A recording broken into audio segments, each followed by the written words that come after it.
Alright, so today, very briefly, we're going to be touching on the concept and giving an overview of what induction is. Keep in mind, induction is essentially a logical process that people can follow when trying to prove a given claim or a statement. Now, to illustrate this idea, let's consider a certain situation. You may not ever encounter this situation in real life, but let's say you're some sort of robotics developer at this given company, and you go up to your manager and say, look, I've got a robot here that is capable of climbing stairs. Let's bring it to the showcase. Let's raise some funds through it, and let's show it to the general public. Now, the first thing your boss naturally will want to ask for is prove to me that this robot is capable of climbing these stairs. And let's say your boss only gives you 1 minute, and now you've got this time crunch, and you've got to show very, very quickly that this robot is capable of doing so. But let's say your robot is still in the works. Maybe it's going through some minor repairs. And so you've got to do it in a slightly different way. Now let's start by breaking down the situation that you have here. So we'll start by numbering each of these stairs, and let's say this is a staircase that has a total of n stairs, right? And a staircase of height n.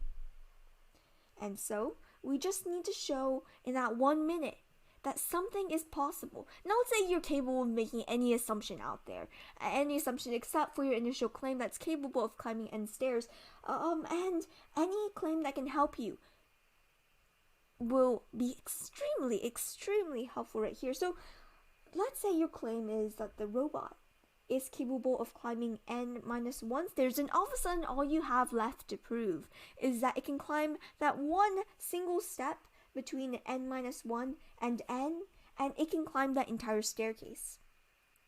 And so this is essentially what induction entails, and we can break down this kind of thought process by starting with what is known as your induction hypothesis, right? Hypothesis that your given robot or whatever item is capable of climbing n-1 stairs. And actually, let's reword this. Let's, instead of calling it n-1 and n, let's call this k stairs and k plus 1 stairs. And your induction hypothesis in this case will be that your robot is capable of climbing k stairs, right? That's your assumption here. In order to have a hypothesis, though, we do need some sort of base case, something to build off of, and we'll call this base case, right? A staircase with a height of zero steps, right?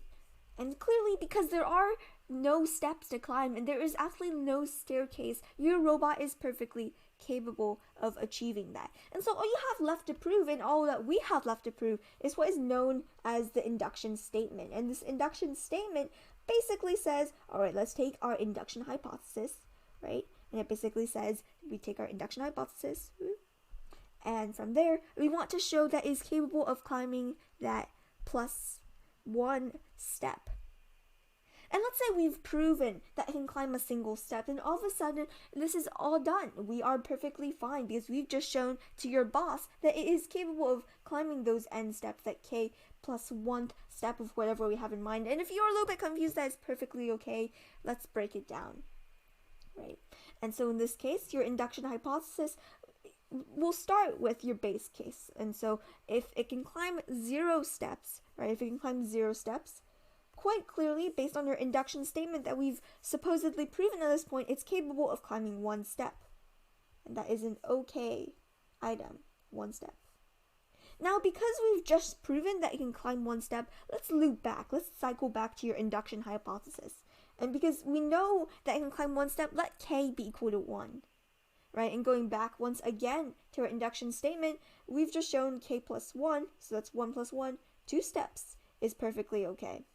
Right, and we cycle back again, it goes from 2 to 3, from 3 to 4, so on, so forth, until you get from k, or n-1, to your nth step, and you've just proven that your robot is capable of climbing n steps.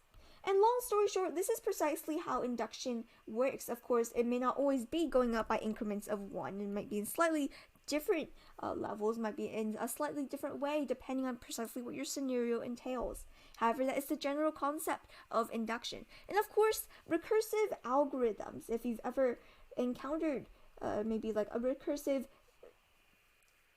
pattern in a given sequence. A recursive algorithm, on the other hand, right, applies this idea of induction, and it applies it to the format, the construction of your algorithm. And what it does is it takes a very simple, very basic algorithm that can only process a couple items, right, and it applies it and it builds atop of it, and it cycles back and forth, and it keeps building on it, just like we saw in our induction statement.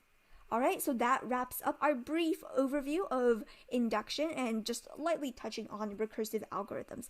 Again, if you have any questions, please do not hesitate to visit the Q-munity website and just stay curious and keep on learning. Thank you.